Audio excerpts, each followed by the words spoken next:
Hai, kembali lagi sama aku. Nah, kali ini aku mau bacain lagi cerita fiksi tentang horor. Judul kali ini adalah Pendaki Terakhir.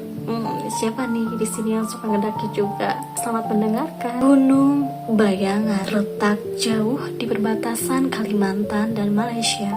Dikenal oleh masyarakat sekitar sebagai tempat yang tidak menerima tamu. Namun, 5 pendaki muda, Aldi, Rino, Sari, Damar, dan Galih mengabaikan semua peringatan demi tantangan dan konten dokumentasi. Mereka memulai pendakian dengan penuh semangat. Hari pertama berjalan lancar, tapi pada malam kedua Damar menghilang. Ia terakhir terlihat pergi ke sungai kecil untuk mencuci muka, dan setelah itu tidak pernah kembali. Mereka mencari sepanjang malam, namun hanya menemukan jejak kaki Damar yang berhenti tiba-tiba di tengah tanah berlumpur, seolah ia menghilang begitu saja. Rino mulai panik. Ia bersikeras turun keesokan harinya. Namun, saat pagi datang, mereka menemukan ransel Rino tergeletak di depan tenda mereka, penuh lumpur dan sobek, seolah sesuatu telah mencengkeramnya dengan kasar. Aldi mulai menyadari bahwa gunung ini tidak normal. Sari, yang paling sensitif, berkata lirih, "Tadi malam aku dengar suara Damar memanggil dari balik hutan, tapi suaranya aneh, seperti bukan dia."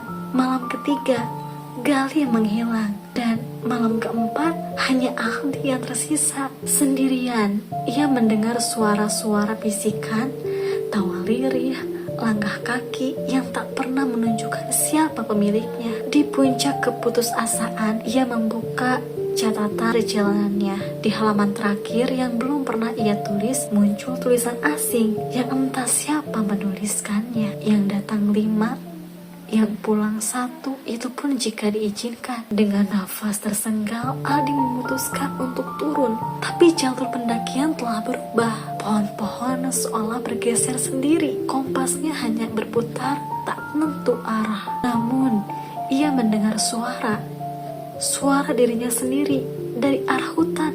"Tolong aku, ini Aldi, aku masih di sini." Tapi siapa yang sedang berdiri sekarang? Aldi berdiri kaku di tengah hutan. Suara itu identik dengan suaranya sendiri. Nada bicara, nafas, intonasi, semuanya sama. Tapi ia tahu pasti, ia tidak sedang bicara. "Tolong aku, ini Aldi, aku masih di sini." Suara itu datang dari balik rimbunan pohon besar, di dekat aliran sungai kecil tempat Damar terakhir terlihat. Dengan langkah pelan namun gelisah, Aldi mendekat. Cahaya mataharinya redup, seakan sinar pun enggan masuk ke tempat itu. Di sana berdiri seseorang dengan punggung menghadapnya, berjaket biru yang sama dengan yang dikenakan Aldi. Rambutnya acak-acakan, tapi suaranya terdengar lagi. "Aldi, jangan percaya apa yang kamu lihat. Itu bukan orang lain, itu adalah dirinya sendiri." Aldi melangkah mundur, kepalanya pusing, tubuhnya gemetar. Tapi yang di depannya kini berbalik perlahan. Wajahnya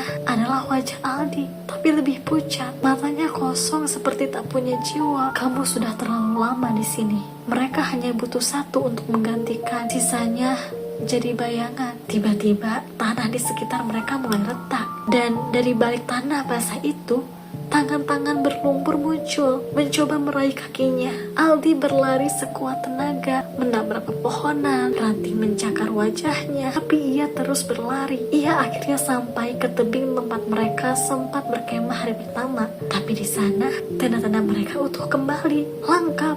5 tenda, 5 ransel, bahkan api unggun masih menyala.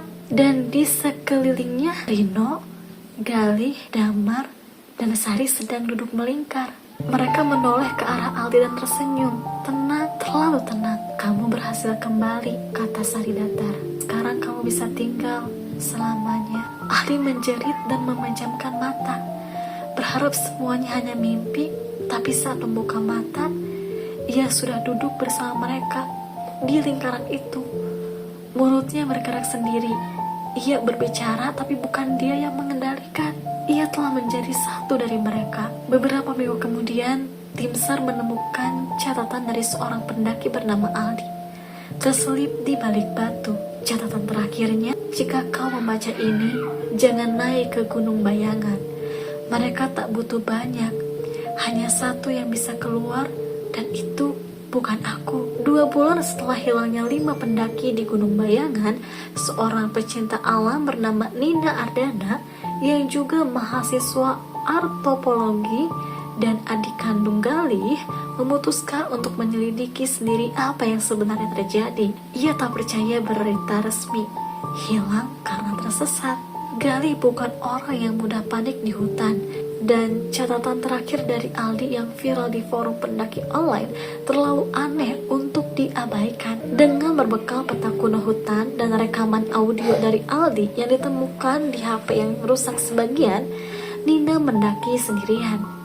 Tapi ia punya satu keunggulan. Ia memiliki foto asli catatan harian Aldi yang disensor dari publik. Di hari ketiga pendakian, saat kabut mulai menebal dan sinyal menghilang, Nina menemukan sesuatu yang mengerikan. Jejak kaki 5 pasang mengelilingi bekas perapian yang masih hangat. Tapi tak ada suara, tak ada burung, tak ada angin, dan tak ada jejak yang keluar dari lingkaran itu. Ia mulai merekam. Hari ketiga, koordinat 4 derajat N, 114 derajat E, suhu turun drastis. Baru saja menemukan sisa aktivitas manusia, tapi seperti waktu membeku. Tak ada tanda kehidupan, bahkan semut pun tidak ada. Ketika malam datang, Nina bermimpi aneh. Dalam mimpinya, Galih berdiri di tengah kabut, berbisik, "Kami bukan mati, kami dicatat." Keesokan harinya, Nina menemukan cermin kecil tergantung di pohon.